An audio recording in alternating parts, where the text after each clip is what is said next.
Welcome to McPlum, simple solutions served daily. In this video, I will explain how to make banana creme brulee. First, begin by whisking 8 large egg yolks with 1/2 cup of granulated sugar until the mixture becomes light and creamy. Next, gently heat 2 cups of heavy cream and 1/2 cup of whole milk in a saucepan until it just begins to simmer. Then, slowly pour the warm cream mixture into the egg yolks, whisking constantly to temper the eggs and prevent scrambling. This creates your rich custard base. Now, let's infuse that wonderful banana flavor. Mash 2 very ripe bananas thoroughly and gently fold them into your tempered custard base. Stir in 1 teaspoon of pure vanilla extract to enhance the overall aroma and taste. For a perfectly smooth texture, strain the entire custard mixture through a fine mesh sieve.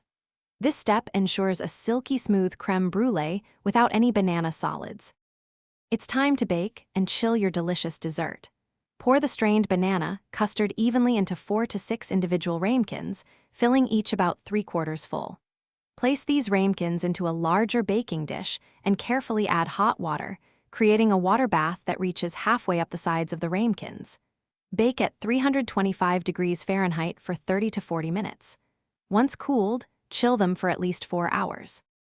The grand finale is caramelizing that iconic sugar crust. Just before serving, sprinkle 1 to 2 teaspoons of granulated sugar evenly over the top of each chilled creme brulee.